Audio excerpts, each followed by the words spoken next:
Partie 4. La présence.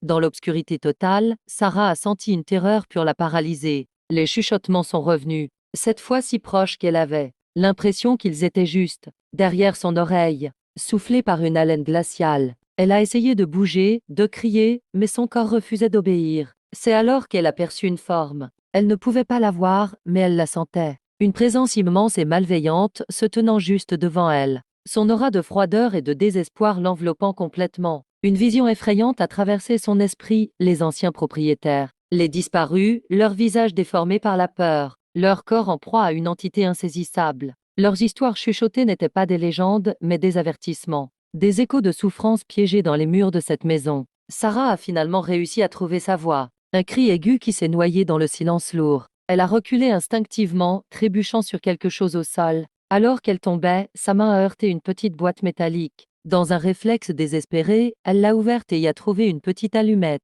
Avec des doigts tremblants, elle l'a frottée contre la boîte.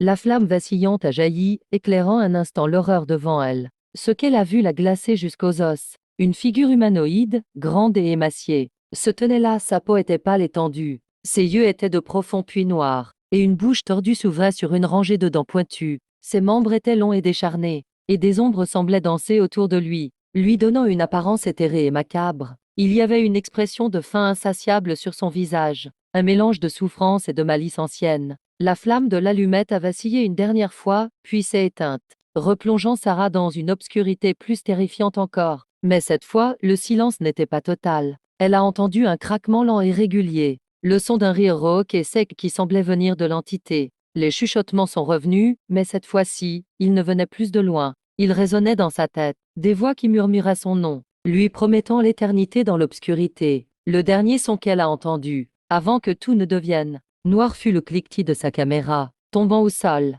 enregistrant peut-être à jamais les derniers instants de son exploration inoubliable. Fin.